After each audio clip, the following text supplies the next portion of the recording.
नमस्कार, स्वागत है आप सभी का। मैं हूं आपके साथ कुमार कुणाल धीरज और आप देख रहे हैं मुद्दा में आज बात अखिलेश के बीजेपी पर हमले की। समाजवादी पार्टी के राष्ट्रीय अध्यक्ष अखिलेश यादव ने बुधवार को भारतीय जनता पार्टी की सरकार पर जोरदार हमला बोला। सपा सुप्रीमो ने कहा कि प्रदेश की कानून व्यवस्था पूरी तरह शून्य हो चुकी है। एनसीआरबी के आंकड़ों का हवाला देते हुए अखिलेश यादव ने आरोप लगाया कि बीजेपी राज में दलितों, पिछड़ों और अल्पसंख्यकों पर अत्याचार सबसे ज्यादा हो रहे हैं। पुलिस को राजनीतिक कामों में लगाया जा रहा है, जिससे अपराधी बेखौफ घूम रहे हैं। अखिलेश यादव ने कहा है कि बीजेपी के पास कोई मॉडल ही नहीं है। जो लोग एनकाउंटर का बहाना देकर कानून व्यवस्था की बात करते हैं, अगर एनकाउंटर से सब ठीक हो जाता तो बंथरा में बेटी के साथ दुष्कर्म कैसे होता? हरिओम वाल्मीकि की हत्या क्यों हुई? अखिलेश दुबे का एनकाउंटर क्यों नहीं हुआ? उन्होंने आगे जोड़ा कि हमारे दलित और पीड़ित समाज के लोग चिंतित हैं। अखिलेश यादव ने बीजेपी पर विदेशी पूंजीवादी नीतियां अपनाने का आरोप लगाया और कहा कि बीजेपी के मन में स्वदेशी नहीं, विदेशी है। अगर ये सच में स्वदेशी होते तो चीन पर टैरिफ लगाते। अमेरिका ने अपने उद्योगों को बचाने के लिए टैरिफ लगाया, पर बीजेपी सरकार सिर्फ नारे देती है। स्वदेशी का नारा जनता को गुमराह करने का एक साधन बन गया है। उन्होंने कहा कि सरकार की नीतियों के कारण किसानों और छोटे व्यापारियों का नुकसान हो रहा है। तो कुल मिलाकर बात की जाए तो सपा सुप्रीमो अखिलेश यादव मुखर होकर हमलावर हुए। भारतीय जनता पार्टी पर दलित उत्पीड़न का मुद्दा उठाया और एक साथ कई तीर से निशाने साधने की कोशिश की है। लॉ एंड ऑर्डर के बारे में भी बातचीत की है, विदेश नीति के बारे में भी बातें की है, निवेश की संभावनाओं के बारे में भी बातें की है, एनकाउंटर पर भी बातें की हैं, अल्पसंख्यकों पर अत्याचार के बारे में भी जिक्र किया है। बहुत सारी बातें की हैं। और इन बातों के मायने क्या है? क्या वाकई एक राजनीतिक आरोप प्रत्यारोप के मकसद से ये किया गया है, या धरातल पर उत्तर प्रदेश में ऐसी ही स्थिति है जिसके चलते उन्हें ये कहना पड़ा है? चर्चा की हम शुरुआत करते हैं। हमारे साथ हमारे दोनों खास मेहमान जुड़ चुके हैं। भारतीय जनता पार्टी की तरफ से बतौर प्रवक्ता अश्विनी शाही साहब जुड़े हैं। वहीं समाजवादी पार्टी की तरफ से बतौर प्रवक्ता रविंद्र सिंह साहब भी हमारे साथ जुड़ चुके हैं। अब दोनों खास मेहमान का स्वागत है। सबसे पहले शाही साहब, शुरुआत आप ही के साथ। अब देखिए, सरकार में आप हैं तो विपक्ष स्वाभाविक सी बात है, सवाल भी आप ही से पूछेगी, आरोप भी आप ही पर लगाएगी, क्रियाकलापों का व्याख्यान भी आप ही के बारे में किया जाएगा। मैं बस इतना पूछना चाहता हूं कि जो बातें अखिलेश यादव ने कही हैं और कहते चले आ रहे हैं, वाकई में क्या ऐसा है? और यदि नहीं है तो एग्जाम्पल्स के साथ कोट कर रहे हैं, उनको तो एटलीस्ट झुटलाया नहीं ही जा सकता। शाही साहब, क्या कहना चाहेंगे आप? जी देखिए कुणाल जी, अखिलेश यादव जी चूंकि अब अपने आप को थोड़ा सा अप्रासंगिक पा रहे हैं उत्तर प्रदेश में, इसलिए एक हमको लग रहा है कि अल्टरनेट डे पर या रोज एक प्रेस कॉन्फ्रेंस करके जो है सरकार पर आरोप लगाना उनका काम रह गया। अच्छी बात है, हमारे प्रमुख विपक्षी दल है और सरकार के आरोप लगाना सरकार के ऊपर तो जरूरी भी है, मगर वो आरोप लगा रहे हैं कि जिन आरोपों में कोई दम नहीं है, उन आरोपों में कोई सच्चाई नहीं है, कोई तथ्य नहीं है। अब ये कहते हैं जैसे कि भाई इनका एनकाउंटर क्यों नहीं हुआ, उनको क्यों मारा गया। यही तो है जो मंगेश डाकू के एनकाउंटर पर सवाल कर रहे थे, उसके परिवार को बुलाकर मिल रहे थे। यही तो है जो विकास दुबे के साथ खड़े थे, लेकिन शहीद देवेंद्र मिश्रा जी जो थे सीओ शहीद हुए थे, बाकी पुलिसकर्मी उनके घर तक नहीं गए, न कोई ट्वीट से कुछ हुआ। तो ये लोगों ने जब सत्ता में थे तो नेताजी का तो खुला था, देखिए किस तरीके से कुत्ते से अपराधियों के हाथ मिलाते रहते थे। और हमने कहा, माननीय योगी आदित्यनाथ जी ने सदन में कि मिट्टी में मिला देंगे, तो मिट्टी में मिल गए वो लोग। आज उत्तर प्रदेश में एक संगठित अपराधी गिरोह का नाम अखिलेश जी नहीं बता सकते हैं। हाँ, प्रदेश बड़ा है, लगभग 25 करोड़ आबादी का प्रदेश है, तो इसमें मैं ये नहीं कह रहा हूं कि अपराध शून्य हो जाएगा, लेकिन एनसीआरबी के जो आंकड़े आए हैं उसमें पूरे राष्ट्रीय औसत पर 25% अपराध उत्तर प्रदेश में कम हुए हैं, इसको देखा जाए। अभी ये अखिलेश बात जी तो के शाहिद साहब आपने इंडिया बता दी, लेकिन 8-9 साल के, माफ कीजिएगा आपको टोक रहा हूं, सुशासन के बावजूद भी महिलाओं के प्रति अपराध में फिर नंबर 1 उत्तर प्रदेश। महाराष्ट्र तो बाद में आता है। 25% घटे हैं, ग्राफ घटा हो, लेकिन आज भी नंबर 1 तो उत्तर प्रदेश का तमगा उसी के पास है। ये चिंता का विषय तो हो सकता है। लंबे समय से आप हैं सरकार में सर, और कितना वक्त? जी जी, एकदम एकदम। मैंने कहा, देखिए, हम हमारे अखिलेश यादव जी की तरह सिर्फ सुबह मुंह खोलना, प्रेस के सामने सरकार की 4 बातें कर देना, उस पर दिन भर हम लोग चर्चा करें, वो काम हम नहीं करेंगे। हम जो यथार्थ है वो आपके सामने रख रहे हैं। जो एनसीआरबी के आंकड़े आए हैं उसको तो झुठलाया नहीं जा सकता। मगर अखिलेश यादव जी कभी एक सवाल किए? अभी ममता बनर्जी जी के राज्य में एक एनसीआरबी की ही रिपोर्ट में हमने पढ़ा था 1 लाख से ऊपर महिलाओं के अपहरण हुए थे। कभी उनके ऊपर सवाल उठाया उन्होंने? उत्तर प्रदेश में ठीक है, दुनिया में कहते हैं कि हम पूरे हिंदुस्तान में तीसरे नंबर की पार्टी हैं, अच्छी बात है भी वो संख्या बल में, तो वहां भी तो सवाल उठाना लाजमी होता है ना। और जिस तरीके से वहां ममता बनर्जी जी ने कहा कि रात में लड़कियां अकेले क्यों घूमती हैं, उनको नहीं जाना चाहिए, इस पर क्या इंडिया अलायंस और अखिलेश यादव जी के मुंह में दही जम गया था? नहीं, यही बात अगर योगी आदित्यनाथ जी ने कहा होता तो अखिलेश यादव जी अभी तक तवे पर बैठे व्यक्ति की तरह उछल रहे होते। लेकिन नहीं, वो चूंकि इंडिया अलायंस का मामला है वो नहीं बोलेंगे। मैं थोड़ी सी चीजें और बताना चाहता हूं। उत्तर प्रदेश में अब वो मुख्यमंत्री नहीं है जो कुत्ते से हाथ मिलाता था। अब वो मुख्यमंत्री नहीं है जो जवाहर बाग हत्याकांड करवाता था। अब वो मुख्यमंत्री नहीं है कि जिसके राज में सरोजिनी नगर में दरोगा मारा जाता था। यहां पर जिस तरीके से कानून व्यवस्था यूएसपी है माननीय योगी आदित्यनाथ जी की सरकार की, हम उसमें दिनों दिन बेहतरी करते जा रहे हैं। बहुत गड्ढे थे।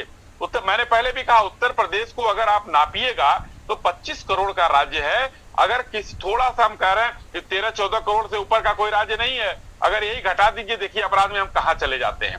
दूसरे तरफ एक बात और बताकर अपनी बात समाप्त करूंगा कि उत्तर प्रदेश के एनसीआरबी के आंकड़े तो अखिलेश यादव जी को दिखते हैं, मगर यहां पर कितने एनकाउंटर किए गए, कितने अपराधियों को सजा दिलाई गई, गैंगस्टर लगवाया गया, गिरफ्तार किया गया, कितने को फांसी हुई, कितने को आजीवन कारावास हुई, इस पर उनका ध्यान नहीं जाता है। यहां भी हम अव्वल हैं, सजा दिलाने से लेकर, और वही काउंटर पर सवाल वो उठाते हैं। मैं आपके आरोप जिन डाकुओं के साथ हो रहते हैं। हाँ, मैं आपके आरोप को समझ गया। यदि आप यह आरोप लगा रहे हैं तो इसका जवाब भी ले ही लेते हैं। सिंह साहब भी हमारे साथ जुड़े हुए। सिंह साहब, मानना है शाही साहब का कि सिलेक्टिव अप्रोच के तहत सपा सुप्रीमो काम करते हैं, उधर का नहीं दिखता, इधर का दिखता है, ऐसा है क्या? जब मानसिक रूप से व्यक्ति गुलाम हो जाता है तो वो समग्र रूप से सोच नहीं पाता है। ये सबसे बड़ी दिक्कत है, क्योंकि एनसीआरबी की जो रिपोर्ट है हमारी तो है नहीं। जो पूरे प्रदेश में अपराध हुए होंगे उनका संकलन मात्र है, बस, इससे ज्यादा कुछ भी नहीं है। ठीक बात है। वो संकलन मात्र को अखबारों ने पढ़ा, टीवी ने पढ़ा, हम भी उसी पे बोलेंगे। अब कोई बात उत्तर प्रदेश की हो रही है, वो केरल चला जाएगा, जम्मू कश्मीर चला जाएगा, पश्चिम बंगाल चला जाएगा, मतलब इसके पास उत्तर प्रदेश में बताने के लिए कुछ भी नहीं। अब आते जरा उत्तर प्रदेश में। कहा था मुख्यमंत्री जी मिट्टी में मिला देंगे, गाड़ देंगे, पाकिस्तान भेज देंगे।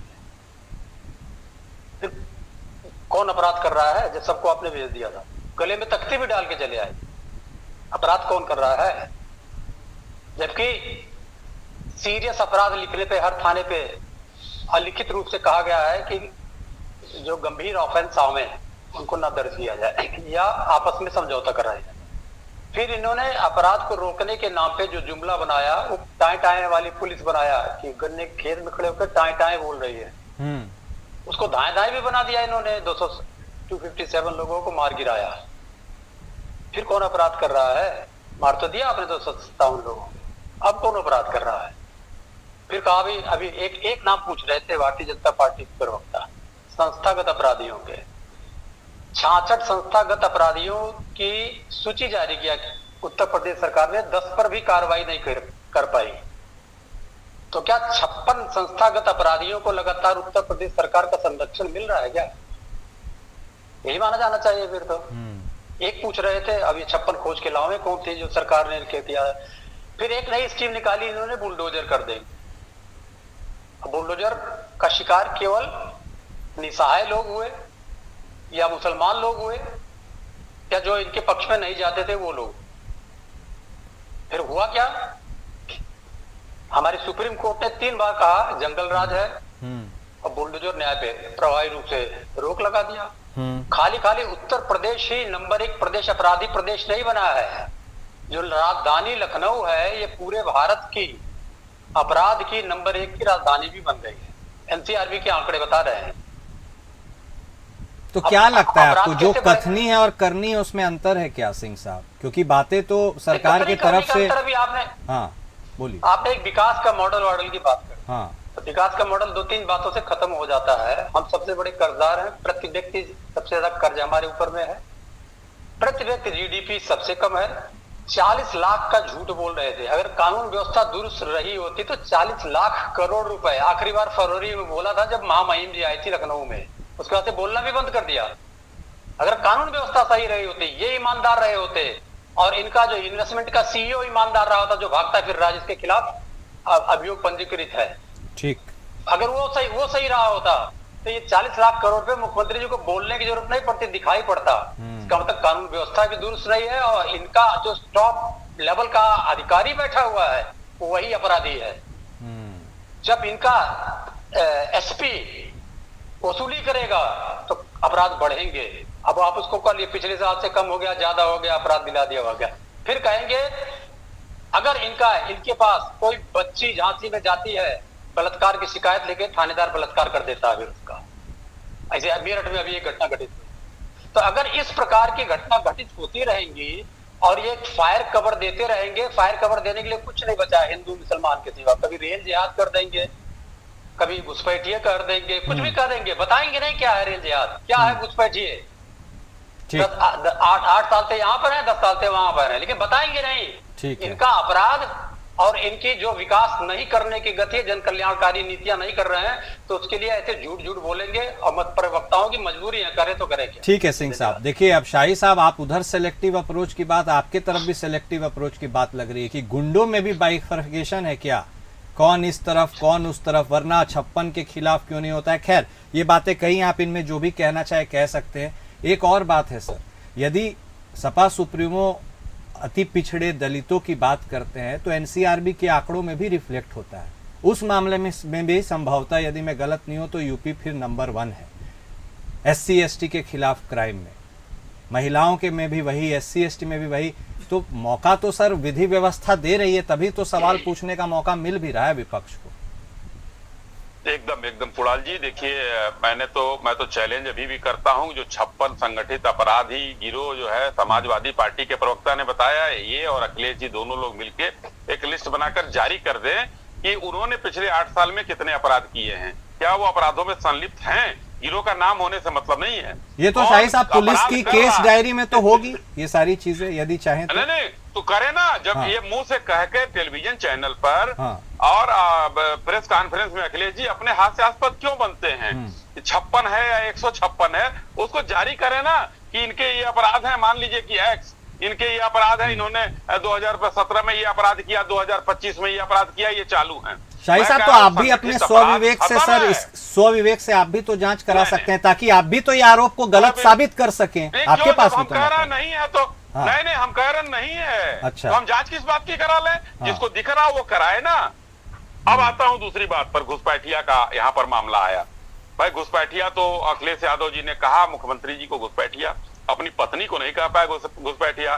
उत्तराखंड की वो है, पुणे में पैदा हुई और उत्तर प्रदेश से चुनाव लड़ती हैं। समाजवादी दिग्गज जॉर्ज फर्नांडिस साहब को नहीं कह पाए घुसपैठिया, मधु लिमय जी को नहीं कह पाए घुसपैठिया। ये सारे लोग जो है बाहर पैदा हुए, कहा शरद यादव जी को नहीं कह पाए, सारे समाजवादी थे। और हिंदुस्तान में कम से कम 12 मुख्यमंत्री ऐसे हैं कि जो घुसपैठिया कहे जाएंगे, जिसमें 2 नाम गिना देता हूं, नरेंद्र तिवारी और अरविंद केजरीवाल को देख लीजिए। तो अखिलेश यादव जी को वो घुसपैठिया नजर नहीं आते हैं। अपनी पत्नी से ही शुरू कर लें, सोनिया गांधी का नाम ही नहीं लिया उन्होंने, वो इटली से आकर यहाँ पर चुनाव लड़ रही हैं, वो घुसपैठिया है कि नहीं है। तो ये सब भी देखना चाहिए, इनमें ये अप्रासंगिक हो रहे हैं। तीसरी बात मैं कहना चाहता हूँ, अखिलेश यादव जी ने कहा पुलिस राजनीतिक काम कर रही है। भाई भैंस तो नहीं खोज रही है ना, अपराधियों को खोज के मार रही है और आप उसको बुलाकर उसके पीछे खड़े हो जाते हैं। इन लोगों का क्या था, देखिए मैं एक उदाहरण के साथ बात करता हूं। मुजफ्फरनगर में दंगे हुए थे 13 में, वहां पर 2 कैंप लगाए गए थे, एक जो है मुस्लिमों के, एक हिंदुओं के। इन लोगों ने मुस्लिमों के लिए पैसे 20 करोड़ रुपए जारी कर दिए, हिंदुओं के लिए नहीं। वो तो सुप्रीम कोर्ट का जब दखल आया तो दिया गया। और मैंने हिंदू मुसलमान अभी तक अपने मुंह से एक शब्द नहीं बोला था, लेकिन समाजवादी पार्टी के प्रवक्ता ने बोला। वो हिंदू मुसलमान नहीं था, इन्हीं के इंडिया अलायंस के लोग, राहुल गांधी, प्रिया और जो है सोनिया जी और मनमोहन सिंह आए, वहीं मुजफ्फरनगर में मुसलमानों से मिले, हिंदुओं से नहीं मिले, उनके कैंप में नहीं गए। ये हिंदू मुसलमान नहीं था क्या? मैंने तो नहीं कहा अभी तक। चौथी बात, बुलडोजर, और अभी बुलडोजर की बात आई। मैं कह रहा हूं बुलडोजर अगर गलत होता उत्तर प्रदेश के लिए, सुप्रीम कोर्ट का नाम लेकर ये लोग भ्रम फैलाते हैं। सुप्रीम कोर्ट ने स्पष्ट रूप से कहा था अतिक्रमण के खिलाफ कार्रवाई जारी रहेगी, और उत्तर प्रदेश में अतिक्रमण के खिलाफ कार्रवाई है, और अगर गलत कार्रवाई है तो समाजवादी पार्टी कोर्ट में जाए कि कोर्ट की अवमानना उत्तर प्रदेश सरकार कर रही है। मैं चैलेंज करता हूं, अभी तक सुओ मोटो लिया जा चुका होता। कपिल सिब्बल साहब ऐसे ऐसे जो है उन लोगों के मुकदमे लड़ते हैं, चाहे वो आतंकियों के हो चाहे देशद्रोहियों के हो, सबके लड़ते हैं। तो यहाँ तो समाजवादी पार्टी के सहयोग से वो वहां पर राज्यसभा सांसद हैं, वो तुरंत अभी तक मुकदमा हो गया होता। इसका मतलब झूठ है। अब आता हूं विकास की बात पर। विकास की बात पर कह रहे ना कि कुछ नहीं हुआ, क्या हुआ भाई? अभी देखिए 14 तारीख को, ये अगले महीने की 14 तारीख को लखनऊ शहर में ईवी अशोक लीलैंड, जो स्कूटर इंडिया बंद कर दिया था इन लोगों ने, वो उसका प्रोडक्शन चालू है, 14 तारीख को निकल जाएगा वहां से पहला। दूसरा आता हूं ब्रह्मोस, माननीय राजनाथ जी आ रहे हैं उद्घाटन करने, डेट की घोषणा हो चुकी है।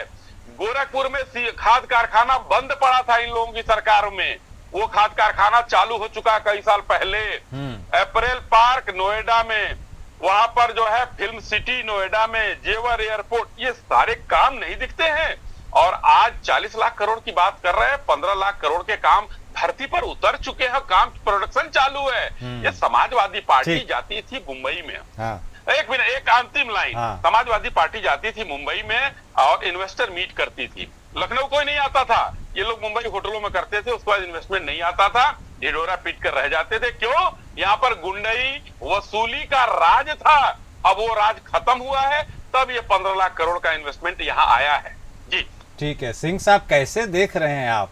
जिस हिसाब से शाही साहब कह रहे हैं उसमें तो बहुत विहंगम दृश्य उत्तर प्रदेश का नजर आ रहा है। कैसे देख रहे हैं सर? नहीं दिख रहा है आपको सिंह साहब? ऐसे विहंगम बनाते हैं तो 144 साल बाद, और फिर उसमें 20,000 लोग मर जाए। विहंगम ऐसे ही बनाते रहते हैं लोग, विहंगम दृश्य। और विहंगम दृश्य ही बनाना आता है, जमीन पे काम करना नहीं आता है। आंकड़ों से छेड़छाड़ भी करते हैं, तब भी बेचारे एनसीआरबी और नीति आयोग, हमने जो बताया वो तो नीति आयोग का था, आंकड़ा था। अभी ला रहे हैं, कर रहे हैं, करेंगे। ऐसा करके कई लाख करोड़ रुपया खर्च कर दिया हमारे सूचना निदेशालय। ला रहे हैं, करेंगे करेंगे। राम मंदिर में भी घोटाला हो गया, बता दें, वो आ गई सीएजी की रिपोर्ट। अभी तक कितना 50 करोड़, 250 करोड़ की आई है, और भी आएगी। अब ये बता रहे थे कि इन्होंने 61 गिरोहों का लिस्ट इसलिए जारी कर दिया कि वो अपराध नहीं कर रहे। उन अधिकारियों को सस्पेंड करिए साहब जो अपराध नहीं कर रहे थे। चाहे सुधाकर सिंह रहा हो, चाहे गब्बर रहा हो, चाहे उधम सिंह रहा हो मेरठ वाला, चाहे योगेश भदौड़ा रहा हो, चाहे बदन सिंह बद्दो रहा हो, ये इन्होंने मान लिया कि अपराध ही नहीं कर रहे हैं ये। और बदन सिंह बद्दो उत्तर प्रदेश सरकार का कहना है, जो खोज लेंगे उसमें क्या नाम है गूगल पे जाके, अभी भी वसूली कर रहा है मेरठ से लेके और देहरादून तक।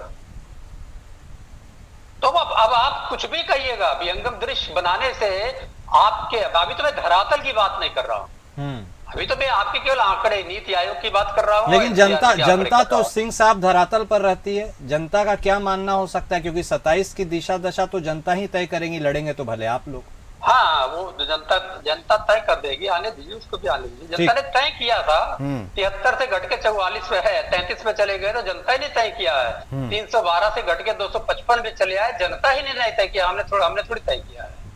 तो अगर इसी प्रकार से चलता रहा, रही बात जब आप अपराध के आंकड़े की बात कर रहे थे, महिलाओं के प्रति सबसे ज्यादा अपराध यहाँ, पिछड़ों के प्रति सबसे ज्यादा अपराध यहाँ, दलितों के प्रति सबसे ज्यादा अपराध यहाँ पर, और तो और छोड़ दीजिए, बच्चों के प्रति सबसे बड़ा अपराध यहाँ। आपकी एनसीआरबी ने जो सबसे चौंकाने वाली बात कही है कि जो छात्र आत्महत्या कर रहे हैं वो भी सर्वाधिक उत्तर प्रदेश में। तो विहंगम दृश्य से इसे बदलने वाला नहीं है, या कहीं एनसीआरबी बंद कर दें। मत आंकड़े जारी करें, जैसे थाने थाने पे पहुंचा दिया गया मैसेज, भाई गंभीर प्रकरण मत दर्ज करिए। लेकिन सिंह आंकड़े साहब, आपको बंद कर ऑफ दीजिए। द ट्रैक में 1 मिनट के लिए टोकना चाहूंगा, राय जरूर लेना चाहूंगा। एक तरफ तो जनता पे आप विश्वास भी करते हैं, दूसरी तरफ उसी जनता के विश्वास द्वारा चुनी गई सरकार पर आप सवाल भी खड़े करते हैं कि प्रक्रिया ठीक नहीं है। ये विरोधाभास का क्या सॉल्यूशन है? ये विरोधाभास इसलिए नहीं है कि ये आए थे 73 या 74 सीट लेके, तो 35 पे लेके आई है जनता ही। 312 सीट लेके आए थे, 255 लेके आई ही जनता ही।